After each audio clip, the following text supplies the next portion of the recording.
If you grew up in the 1970s, you remember a different kind of silence. No constant notifications, no instant answers, no endless digital distraction. Just space. Space to wait, space to wonder, space to be alone with your own mind. And strangely, that silence changed your brain. Not in an obvious way, but in a way that still shapes how you think, feel, and exist today.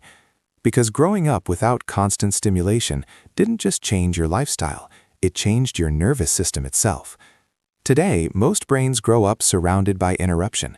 Screens deliver instant reward, information arrives instantly, silence rarely lasts long. But the 1970s were different.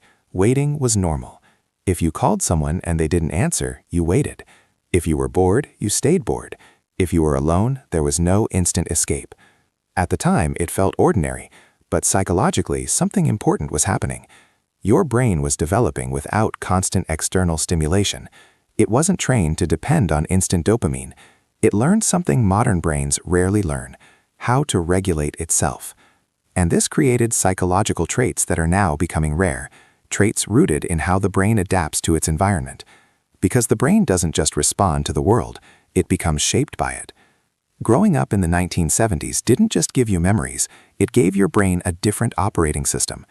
Your nervous system developed in an environment of delayed gratification, not instant reward, not instant relief. Delayed gratification strengthens the prefrontal cortex, the brain region responsible for patience, emotional regulation, and long-term thinking. This changes how you respond to stress, how you handle uncertainty, how you tolerate discomfort. Your brain learned early that discomfort wasn't dangerous. It was temporary, and this created emotional resilience, not because life was easier, but because your brain had space to adapt naturally. But the deeper changes happened at the level of dopamine itself. Dopamine is often misunderstood. It's not just pleasure, it's anticipation. It motivates behavior based on expected reward. Modern environments constantly spike dopamine. Every notification, every scroll, every instant response. But in the 1970s, dopamine spikes were less frequent. Reward was slower, which made the dopamine system more balanced. Here's the mental model. Imagine dopamine like volume control. Modern brains grow up with volume constantly high, but brains that developed in quieter environments stayed calibrated. Less frequent dopamine spikes allowed the brain's reward system to remain sensitive, which increased patience, focus, and emotional stability. This created several rare psychological strengths. Not obvious strengths, but powerful ones. And the first one is emotional endurance. 5. The 5 rare psychological traits. Trait 1. Higher tolerance for emotional discomfort. Your brain learned that not every discomfort needed immediate relief. This strengthened emotional regulation circuits, specifically connections between the prefrontal cortex and amygdala. Cause, mechanism, result. Repeated exposure to boredom or waiting strengthened emotional control pathways, which reduced impulsive reactions. Real-life example. You can sit with uncomfortable emotions without immediately escaping. You don't panic in silence, because your nervous system learned that discomfort passes naturally. Trait 2. Stronger internal world. Without constant external stimulation, your brain generated internal stimulation, imagination, reflection, internal dialogue. This strengthened the default mode network. Cause, mechanism, result. More time in unstimulated states strengthened internal cognitive networks, which increased self-awareness and independent thinking. Real-life example. You can think deeply without distraction. You don't need constant input to feel mentally engaged. Your mind became self-sustaining. Trait 3. Lower dependence on external validation. In the 1970s, social comparison was limited. You didn't constantly see curated versions of others' lives. This reduced dependence on external approval. Your identity formed internally, not through constant comparison. Cause, mechanism, result. Reduced exposure to comparison stimuli strengthened internal identity stability, which reduced anxiety about others' opinions. Real-life example. You don't need constant feedback to feel secure. Your self-worth doesn't fluctuate based on external attention, because it wasn't built that way. Trait 4. Greater attention span. Attention is trained by environment. Frequent interruption weakens attention circuits, but uninterrupted environments strengthen them. Your brain developed longer attention cycles. Cause, mechanism, result.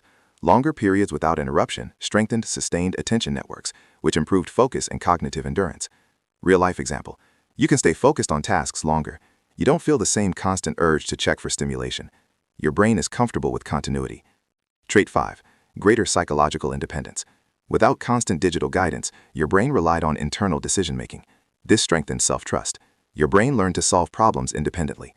Cause, mechanism, result. Frequent independent decision-making strengthened self-referencing neurosystems, which increased autonomy and psychological stability. Real-life example. You don't panic when facing uncertainty. Your brain trusts its ability to navigate reality because it has done it before. The internal stability model. Think of your nervous system like a self-balancing structure. Modern brains rely on external stabilizers, notifications, constant interaction, continuous stimulation. But brains that grew up in quieter environments developed internal stabilizers. They don't collapse easily because stability exists inside the system, not outside it. Your brain learned to regulate itself, to generate its own balance, to exist without constant reinforcement. This created psychological independence, not isolation, independence. And this independence quietly shapes how you move through the world today. You may not notice it because it feels normal to you, but your brain carries something rare. It learned patience, it learned silence, it learned stability without constant stimulation. While the world became faster, your nervous system stayed grounded, not because you resisted change, but because your brain was built in a different rhythm, a quieter rhythm. And sometimes, that quiet strength is the reason you remain steady in a world that never stops moving.